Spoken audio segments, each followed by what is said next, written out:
നമസ്കാരം. ഹൃദയങ്ങൾക്ക് നിറം പകരുന്നയാൾ 2016 എഴുതിയ മിനിക്കഥയാണ്. ആ കഥ ഇങ്ങനെ: കൃത്രിമ ചായക്കൂട്ടുകൾ കൊണ്ട് അകൃത്രിമ സൗന്ദര്യത്തിന് നിറം മാറ്റി കലാകാരൻ തോറ്റുകൊണ്ടേയിരുന്നു. ജയിക്കണമെന്ന വാശിയിലേക്ക് തന്നെ.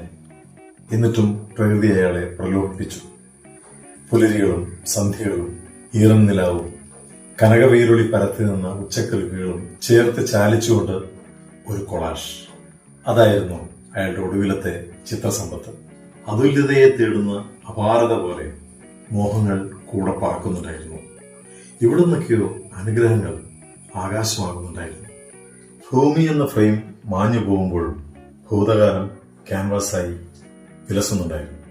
സ്വപ്നങ്ങളെല്ലാം നിറം കിനിഞ്ഞ ബ്രഷുകളായി തുടരെ പിറന്നുകൊണ്ടിരിക്കെ അകവും പുറവും അഹോരാത്രം ഒരു ഹോമകുണ്ഡം പോലെ അയാൾ പോയിഞ്ഞു.